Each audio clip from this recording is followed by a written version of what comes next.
plan was to use ground-penetrating radar and other geophysical tools to peer underground for any structural remains. Schmidt and his team began excavating the hillside around the limestone. And though they didn't know it at the time, what they discovered would change everything we know about human history. What if the story of human civilization begins thousands of years earlier than we thought? Long before cities, writing, or even the wheel, ancient people built a massive stone sanctuary known as Göbekli Tepe in what is now Turkey. Its towering pillars, some weighing up to 50 tons, were carved and arranged in perfect circles nearly 12,000 years ago. It's a site that dates back a staggering 12,000 years to the Neolithic period, a site that predates agriculture by about 1,000 years, making it far older than the Great Pyramid of Giza and Stonehenge.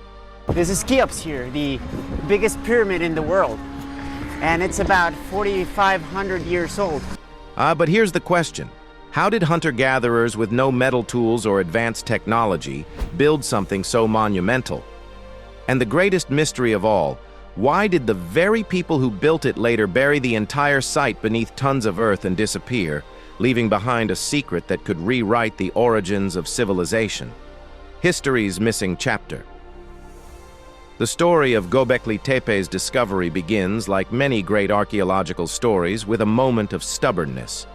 In 1963, a joint survey team from the University of Istanbul and the University of Chicago visited the hilltop. They noticed broken limestone slabs scattered on the surface and recorded the site briefly in their notes. But they dismissed it. The stones, they concluded, were probably the remains of a medieval cemetery. Nothing worth digging into. They moved on. For 30 more years, the hill kept its secret. Then, in 1994, a German archaeologist named Klaus Schmidt was reviewing old survey reports, and something about the description of that hilltop nagged at him. The limestone fragments, the shape of the mound.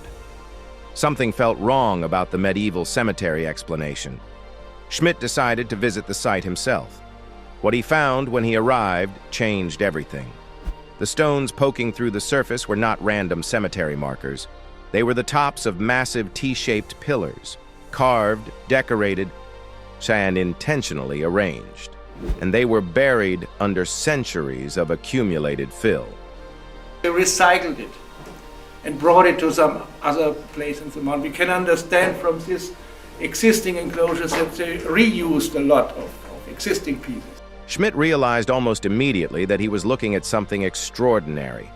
He would later say that within the first minute of walking the site, he knew this was going to rewrite the history books.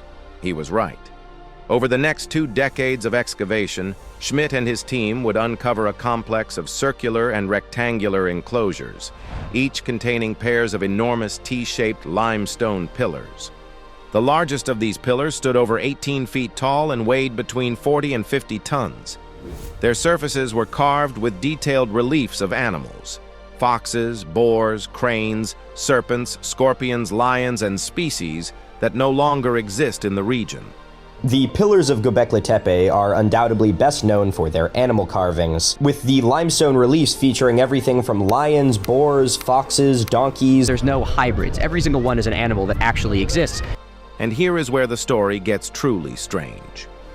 Radiocarbon dating placed the oldest layers of Göbekli Tepe at approximately 9,600 BCE, nearly 12,000 years ago. Göbekli Tepe was constructed around 9,600 BCE. To put that in perspective, the Great Pyramid of Giza was built around 2560 BCE. Stonehenge's main phase of construction began around 3000 BCE. The city of Jericho, long considered one of the oldest settlements on Earth, dates to roughly 9000 BCE. Göbekli Tepe predates all of them, and it was not built by a settled civilization. There are no signs of permanent habitation at the site. No houses, no cooking hearths for daily use, no storage rooms for grain. Every indication suggests that the people who built this place were semi-nomadic hunter-gatherers. They did not farm. They did not live in cities. By every conventional model of human development, they should not have been capable of this. And yet, someone organized hundreds, possibly thousands, of laborers to quarry, carve, transport, and erect these pillars on a barren hilltop in the middle of nowhere. Someone designed the enclosures. Someone chose the animals to be carved. Someone decided what it all meant. The question is, who? And more importantly, why? The impossible engineering. Let's talk about what it actually takes to build something like Göbekli Tepe. Because when you look at the engineering involved, the mystery deepens considerably. About a quarter-mile from the main site, archaeologists found the quarry. And in that quarry, still embedded in the limestone bedrock, lies an unfinished pillar. This single stone is estimated to weigh over 50 tons. It was being carved directly out of the living rock, separated from the bedrock on 3 sides, with only the bottom surface still attached. Now, try to imagine the process. You have no metal chisels, no iron, no bronze. Your tools are made of flint and hard stone, and you are pounding, chipping, and grinding your way through solid limestone, inch by inch, to free a pillar the size of a small building. This is not an afternoon project. This is months of coordinated, back-breaking labor by dozens of workers using nothing but stone tools and raw determination. But extraction is only the beginning.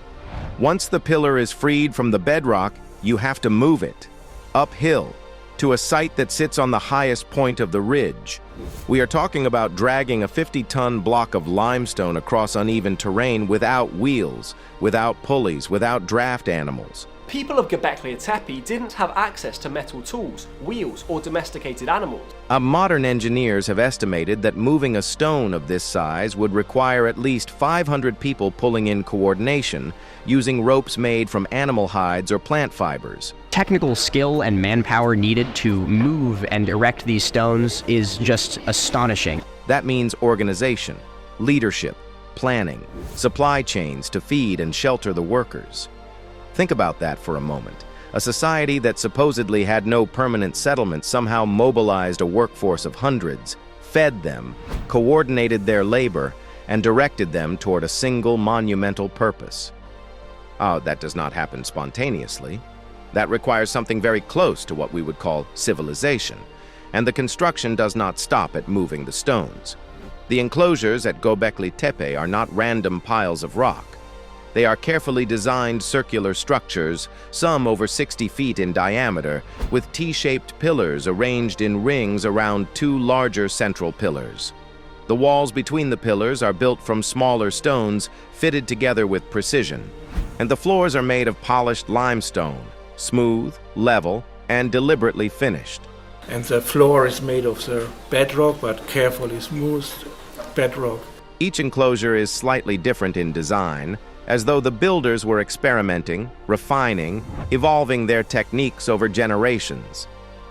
The older enclosures, paradoxically, tend to be larger and more elaborate than the newer ones, a fact that has puzzled researchers and defied the usual assumption that human construction gets more sophisticated over time. How could a society without cities build something this complex?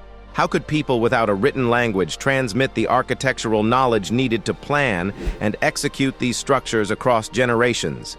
How did they coordinate the labor without bureaucracy, without currency, without any of the organizational tools we associate with complex societies?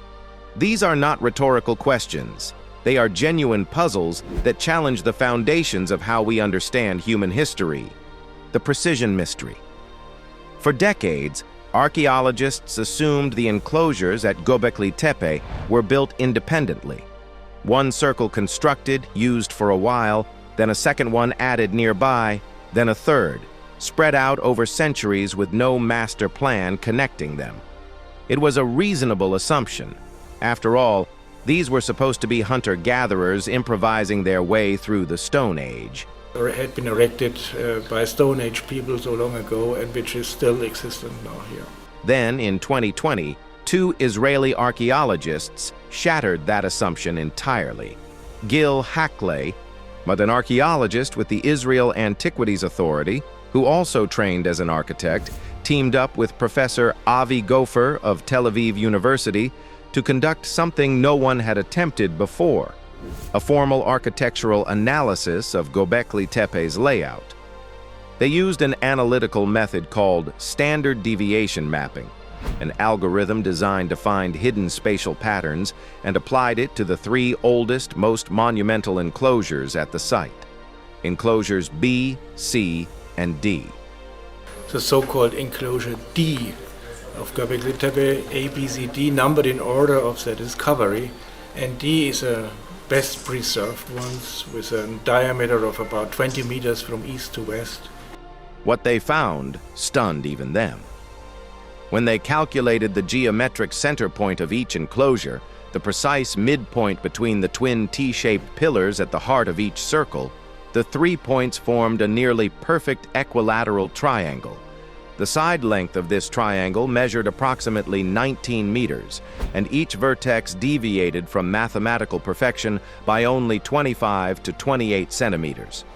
That is a distortion of less than 1.5%. Bahakle himself told reporters that the enclosures all have different sizes and shapes, so the probability of those three center points landing on an equilateral triangle by accident is extremely low. Let that land for a moment.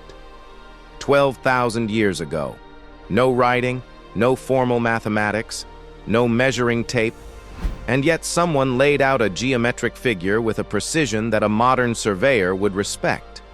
Hockley and Gopher published their findings in the Cambridge Archaeological Journal, and the implications were enormous. They proposed that the three enclosures were not built one at a time over centuries, but were conceived as a single unified project from the very beginning. The triangle was the blueprint.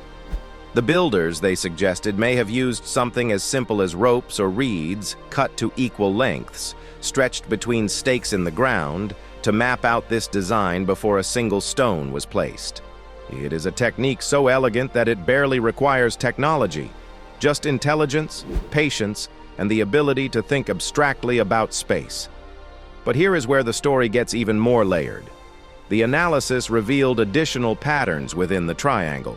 A line drawn through the central pillars of enclosures B and C aligns precisely with the triangle's southern side. A perpendicular axis from that baseline passes directly through the center of enclosure D to the north. Certain U-shaped stones flanking the enclosures are positioned symmetrically on either side of this main axis. In other words, the entire complex follows an internal logic, a coherent architectural grammar that links every major element to the underlying geometry. And then there are the stars. Multiple researchers have investigated whether the enclosures carry astronomical alignments. Giulio Magli, an archaeoastronomer at the Politecnico di Milano, have proposed that the enclosures may have been oriented to track the first appearance of Sirius in the southern sky. Due to the slow wobble of Earth's axis, a phenomenon called precession, Sirius had been invisible at Göbekli Tepe's latitude for thousands of years, hidden below the horizon. Then, around 9,300 BCE, it began to reappear, low and brilliant, as if a brand new star had been born in the heavens. Archaeological misconceptions that this stone represents some specific astronomical date. It has been claimed that this stone points to one specific star in the sky. Magli calculated that the orientations of enclosures D, C, and B correspond to the shifting rise point of Sirius across different centuries. Another researcher, Andrew Collins, argued that the enclosures instead face the setting point of Deneb, the brightest star in the constellation Cygnus. The excavation team itself has cautioned that some pillars may have been moved over time, making definitive astronomical claims difficult. But the debate alone tells us something profound. Whether they tracked Sirius, Deneb, the summer solstice, or something we have not yet identified, the builders of this site were paying extraordinary attention to the sky. They were watching, they were recording, they were encoding what they saw into stone that would last millennia. I want you to hold all of this in your mind at the same time. An equilateral triangle laid out with less than 2% error. a perpendicular axis system, symmetrical placement of architectural elements, possible stellar alignments spanning centuries. All of it executed by people who, according to every textbook written before 1994, were supposed to be wandering the landscape in small bands, following herds, living meal to meal. Something does not add up. Either our picture of these people is catastrophically incomplete, or the story of human intelligence is far older and far stranger than anyone dared to imagine. The fire and stone technology. Here is something most people overlook when they marvel at the pillars of Göbekli Tepe. And they see the size, the weight, the sheer ambition of the project, but they miss the hands. The thousands of hours of human hands working stone against stone, inch by inch, in a slow and patient act of creation that borders on devotion. So let us talk about what it actually took to carve these pillars. Because when you understand the tools and techniques involved, the achievement becomes even more extraordinary.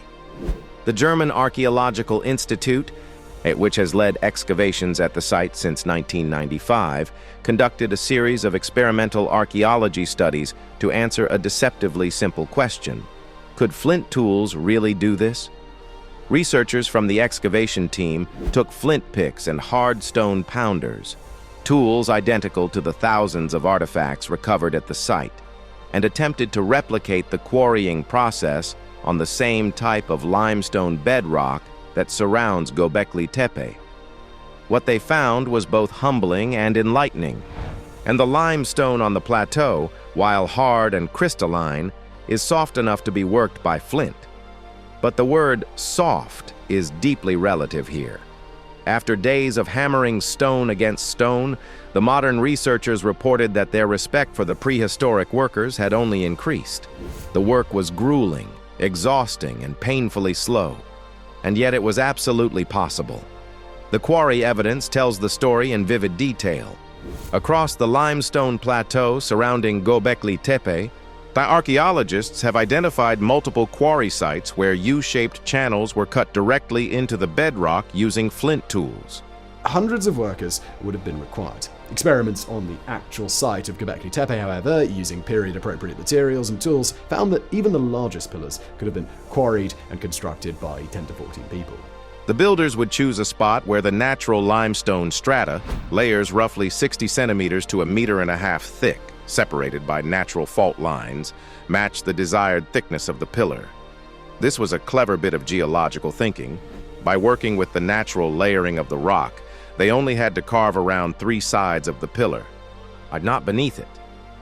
When the outline was complete, wooden beams and wedges were likely driven into the fault lines to pry the finished slab free from the bedrock below. One unfinished pillar, still lying on the edge of the western plateau, reveals the process frozen in time. It measures 7 meters long and 1.5 meters thick. It was abandoned mid-extraction, perhaps because a crack appeared in the stone, or a natural flaw became visible that would have caused the pillar to shatter during transport. In a project of this scale, even a hairline fracture meant starting over, but extraction was only the raw beginning. The real artistry happened after the pillar reached the hilltop. The first excavation season alone, back in 1963, uncovered more than 3,000 flint tools scattered across the site. Subsequent decades of digging have revealed an astonishing toolkit: cores, blades, scrapers, imburins, perforators, and over 7,000 grinding stones spanning the site's entire period of use. Excavations of a small building adjacent to Enclosure D, designated Space 16, yielded nearly 700 tools in a single room, suggesting it may have served as a dedicated workshop. And then there are the microblades. In recent years, researchers identified a striking find. Tiny precision cutters only 2 to 5 millimeters wide, produced using a technique called pressure napping, in which a pointed tool is pressed against flint to detach perfectly controlled, razor-thin flakes. These microblades were mounted onto bone handles to create composite tools of remarkable delicacy. the Neolithic equivalent of a surgeon's scalpel. Researchers traced the origins of this microblade technology back to ancient Siberian traditions dating to around 30,000 BCE, suggesting a transfer of knowledge across roughly 7,000 kilometers of distance and thousands of years of time. Think about what that means. The tool makers at Göbekli Tepe were not inventing everything from scratch. They were inheritors. They were working within a lineage of technical knowledge that stretched back tens of thousands of years and spanned entire continents. Each flint blade carried the accumulated wisdom of generations. And with those tools, they created art. The carved reliefs on the pillars, foxes, boars, cranes, serpents, scorpions, vultures, are not crude scratches. And they are carefully executed works rendered in low and sometimes high relief, with consistent depth, clean edges, and a sophistication that speaks to years of training. The carvers struck the stone at precise angles, using techniques that lithics specialists can now identify through microscopic analysis of the tool marks. These were not amateurs. These were people who had mastered their craft. And mastery requires infrastructure. Someone had to feed the carvers while they carved. Someone had to source and prepare the flint. Someone had to transport the raw stone. The existence of specialized workshops, precision tools, and continent-spanning technological traditions at a site built by supposed hunter-gatherers tells us something that the textbooks are only now beginning to catch up with. These people were anything but primitive. Their tools were simple. Their knowledge was not. The Great Burial. And now we come to the deepest mystery of all, and the one that keeps archaeologists awake at night. The one that, depending on your perspective, is either the most fascinating or the most unsettling thing about Göbekli Tepe. They buried it. Sometime around 8000 BCE, after the site had been in use for roughly 2,000 years, the builders of Göbekli Tepe made a decision. Exactly what happens at Göbekli Tepe. Around 8000 BCE, after centuries of use, this incredible site was intentionally covered up with tons of soil and debris. They did not abandon the site. They did not let it crumble and decay. They actively, deliberately, and painstakingly buried it. And the fill material is not random debris washed in by erosion. Stratigraphic analysis shows that the enclosures were filled in layers, carefully deposited mixtures of limestone fragments, flint tools, animal bones, and soil. Some layers contain materials that appear to have been brought from a distance, suggesting organized transport. The total volume of fill material used to bury the site has been estimated in the millions of cubic feet. This was not a small undertaking. Burying Göbekli Tepe would have required a labor investment comparable to building it in the first place. Hundreds, perhaps thousands, of people carrying baskets of earth and stone, trip after trip, filling in the enclosures methodically until the towering pillars vanished beneath the surface. Why? Why would you spend generations building a monumental site and then spend more generations destroying it, or at least hiding it from the world? Several theories have been proposed, and each one opens a different window onto the minds of the builders. The first theory is ritual closure. In many ancient cultures, sacred spaces had life cycles. They were born, they served their purpose, and they died. The deliberate burial of Göbekli Tepe may represent a ceremonial end of life for the temple, a kind of funeral for a building. Each enclosure, some researchers suggest, was used for a period of time and then ritually decommissioned, filled in, and replaced by a new enclosure built nearby. The site was not abandoned all at once. It was retired in stages. The second theory involves protection. Perhaps the builders feared that the site would be desecrated or destroyed by outsiders. By burying it, they may have been preserving it, hiding it from enemies or from future generations they did not trust. If this is the case, then the burial was an act of love, a way of saying, this place matters too much to let it be forgotten. We will hide it so that it survives. And if that does not give you chills, The third theory might. Around the same time that Göbekli Tepe was being buried, the Earth was undergoing one of the most dramatic climate events in the last 20,000 years, the Younger Dryas. This was a sudden, severe return to near-glacial conditions that lasted for over 1,000 years, beginning around 10,800 BCE and ending abruptly around 9,700 BCE. Temperatures plummeted, species went extinct, and human populations were displaced. Some researchers have suggested that the Younger Dryas, or perhaps a related catastrophic event, such as a comet impact or volcanic eruption, may have played a role in the burial of Göbekli Tepe. The theory goes something like this. The builders, witnessing or anticipating a global catastrophe, decided to preserve their most sacred knowledge by entombing it beneath the earth. They buried Göbekli Tepe not to destroy it, but to save it. Did they know something was coming? Were they trying to send a message to the future? We do not know. But there is one more detail that makes this mystery even more haunting. Among the fill material and within certain enclosures, archaeologists have found fragments of human skulls. Not complete burials, just skulls, some of them modified with cut marks and holes drilled through them as if they had been hung or displayed. This is consistent with a practice known in the Neolithic world as skull cult worship, in which the skulls of ancestors or important individuals were kept and venerated. The presence of these skulls suggests that Göbekli Tepe was not just a temple. It was a place of death, remembrance, and possibly transformation. A place where the living and the dead met. A place where the boundary between this world and the next was thin. And then they sealed it shut. 12,000 years ago, on a quiet hill in what is now Turkey, human hands raised the stone circles of Göbekli Tepe, a monument built long before the Great Pyramid of Giza or Stonehenge were even imagined. And then, for reasons we still don't understand, its creators buried it, sealing their knowledge beneath the earth for 10,000 years.